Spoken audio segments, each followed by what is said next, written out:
nearly faint. I swear that tears come to my eyes, and not because I'm touched by the flowers or the compliment. No, I almost cry because I want out. Hello everyone, it's Lauren. Today I'm going to be reading the third chapter of A Mistaken Identity, so let's get into it. Chapter 3, Briella. A woman starts putting wires on me and connects the microphone to my face. I set the speech down as she fiddles with everything. Can't I just tell them that I'm not Piper and go back to being normal Briella? Would they even believe me? A thought strikes me hard. Where is Piper? This is her speech, her dress. Why isn't she here? I'm about to pick up the speech when someone bumps into a woman with a coffee in her hand. It's like I'm watching in slow motion as the coffee flies out of the cup. I jump back, not wanting to be the victim of a brown-stained dress, but it moves towards the worst thing it could land on. It falls on the speech, soaking it in a few milliseconds. Nothing is left of it. I hear apologies fly around me, but I can't listen to them. My only hope that I would be able to get through this is gone. I pray for God's peace and divine hand as I'm beckoned into a large room. Every step feels like an eternity. I can't go back now. No more telling people I'm Briella, not Piper. I'm in the eye of the world. As I walk to the catwalk, praying I won't trip, I see cameras flashing and at least 100 people staring at me. But I know they're not the only ones who can see me. No, this is a live event. There could be tens of thousands more watching. I step up onto the stage, leaving the mob of reporters behind as they take their seats. I begin to walk to the end of the catwalk and stop when I reach it, willing my shaking legs not to give way. As the audience cheers and screams for me, I rack my brain, striving to remember the first line of the speech. I clear my throat and begin. Ladies and gentlemen, boys and girls, I have the unique honor, the privilege of welcoming you to... What was the number? How many Paris Fashion Weeks have there been? I almost panic, but quickly calm my thoughts and say, Paris Fashion Week! The crowd goes crazy. My mind spins as I try to reach for the next words. I have been coming to Paris Fashion Week for... Oh great. Do I really not know how many years you've been coming? I'm positive it was in the speech. I think 3? 3 years now. I look at the crowd. Okay, so that was accurate. It has always been an amazing experience to see the newest styles and meet so many extraordinary fashion designers and models. The speech had been 3 pages long, but I can't think of anything else to say, so I have to end it. I'm so excited to see all the new fashion throughout this week, and I hope you enjoy. I step down the stairs and sit in the seat marked for Piper. Everyone whistles and claps. I got through it. Feels like the biggest accomplishment of my life. As I watch the fashion show commence, I wonder what Isabel's doing. She must be super worried. I can't imagine how I would feel if I took my best friend somewhere and she was dragged off by a stranger. 30 minutes later, the show ends, and I'm surrounded by what must be my bodyguards. They guide me to the door. We move through the reporters and fans, all clamoring to ask a question or take a selfie with me. Suddenly, I hear a rip. My dress! I yelp as one of the bodyguards picks up a squirming teen girl with a swatch of blue fabric in her hand and pulls her away. The other guards press closer around me as we walk out the door, of which on the other side is a limo. I have absolutely never been in a limo before, or any other fancy car for that matter. I look over the crowd, and suddenly I see her, Isabel, standing on the other side of the road, craning her neck to see. I wave my hands and yell, "Follow me! Follow the car!" She must have heard me since she nods her head and gives me a thumbs up sign. I'm pushed into a limo by a guard, feeling like a criminal being forced into a cop car. My eyes adjust to the dark and I look around. The most gorgeous boy I have ever seen stares back at me. Okay, so he doesn't stare, he just hands me a bouquet of red roses and says, "You did an amazing job." I nearly faint. I swear that tears come to my eyes, and not because I'm touched by the flowers or the compliment. No, I almost cry because I want out. All I can think that this guy is Piper's boyfriend and he's gonna hold my hand or kiss me or do some other overly romantic something or other. I seize the door, ready to throw myself out into the crowd when the limo starts moving. Okay, plan B. I scrunch up against my seat and try to blend into it. Yeah, stupid. As if that "I hope I disappear if I close my eyes" trick really could work. nothing happens, so I open my eyes.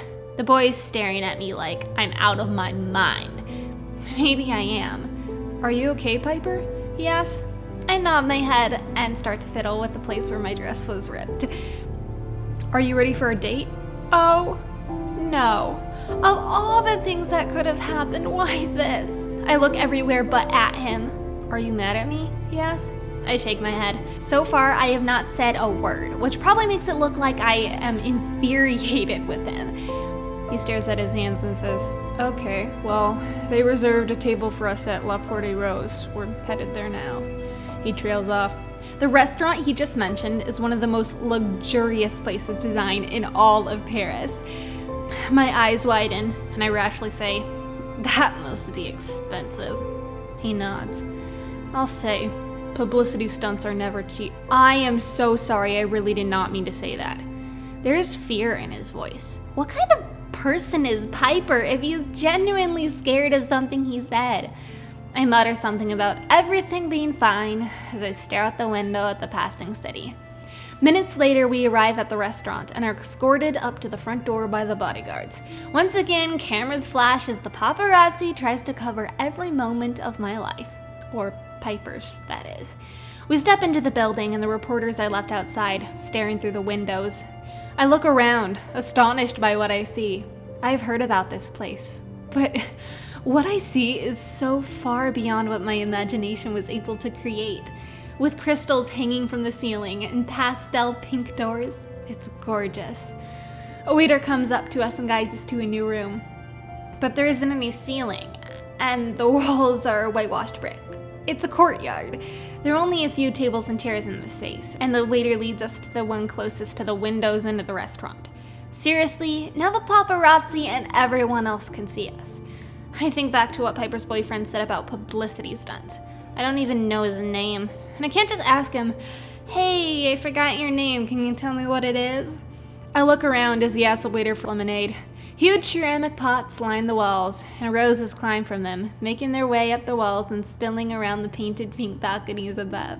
A little fountain bubbles and splashes next to a flight of stairs on the other side of the courtyard, and twinkling lights are strung above us. It's absolutely beautiful, but I can't enjoy it. Not with all the reporters and the strange boy who is sitting across from me. I stare at the menu, trying to find the cheapest thing on it. I'm not allowing this kid to pay $200 for oysters and caviar. Who likes fish eggs anyway? And oysters sound gross too. I have to tell Piper's boyfriend that I'm not Piper. But with all the journalists and waiters around, I'm sure to be heard. There could be a listening device under our table for all I know. Should I whisper in his ear? No, the newscasters would probably think I was murmuring sweet nothings and being romantic. Ugh. I fiddle with my napkin and stare at the sunset sky. This is super awkward. You sure you're okay? Piper's boyfriend asks. I want to scream that I am anything but okay when the waiter comes back with a basket of rolls. I smile at her, not wanting to come across as rude and snobby. That could be Piper's reputation already, but as long as I think I'm her, I should at least try to make her look good. When she leaves, I stand up and head towards the back staircase. I'm doing it out of an impulse to get out of this place, and I don't really think it through. Piper's boyfriend stands up and follows me. By the time I'm through the door, he's walking right beside me. What do you think you're doing? Seriously, are you out of your mind? He asks. I stop and look at him. Yeah, I think I'm out of my mind. No one just stands up and walks out of a date, but I really can't blame myself. Today has been an absolute nightmare, or dream, or something. I still can't exactly believe that it's real. I don't know, I say. What am I usually like? That sentence gets him looking very worried, like I should be in a mental ward. Piper, I don't know what's gotten into you. He stops and stares me in the eye. You aren't Piper, are you? My eyes drop to my feet. I stare at the laces on my heels. I guess I don't do a great job of Piper impersonation to a kid who probably sees her every other day. But I do have to give myself credit that I lasted this long while not even knowing what she's like. I'm not, I say. I don't dare look at him as he asks, how'd you get here? Where is Piper? Are you her twin or something? I look up. I doubt I'm her twin. That just sounds too weird. As far as where Piper is, I have no idea. He's staring me down as if he doesn't believe me. But suddenly we hear footsteps and voices in the courtyard. I look out the window and see the journalists swarming everywhere. Suddenly one of them heads this way. Piper's boyfriend grabs my wrist and starts dragging me along behind him. Soon we're running as fast as we can down the dark hallway. Every footfall makes a reverberating sound down the passage that I'm sure the reporters can hear. My heart is beating a million miles per minute as we turn left and scramble into a room full of coats? I think it's a coat room. This is a very fancy restaurant after all. They don't want their customers getting heat stroke in all their furs. We hide behind a rack of huge fur coats in the very back of the room. It isn't super large, but the jackets are great cover. I hear people walk past, talking rapidly to each other. I hear Piper's name, and then the name Hayden. So that's his name. I thought I'd never find out. I sigh with relief as they seem to pass the door, not even checking what's inside. Hayden looks at me and says, "You didn't tell me how you took Piper's place." I continue to stare at the door as I say, "Well, it all started with my best friend and I climbing up the fire escape." 15 minutes later, I finish the story of my day. Hayden is almost rolling on the floor laughing. I don't know why. It doesn't seem very funny to me. But when he stops, he doesn't actually seem happy. He seems worried. Really worried. "So, you have absolutely no idea where Piper is?" Hayden asks. "No, I don't. So that is what we are going to have to find out." Thank you guys for watching today's video. I hope you guys will come back next Wednesday for the next chapter of A Mistaken Identity. If you have not already subscribed to my channel, then please do. Also, if you have not watched my last video, then click up here. Thank you for watching. Stay safe, stay healthy, and have a great week. As I watch the fashion show, not with all the reporters. Not with all the reporters. Did I literally say that?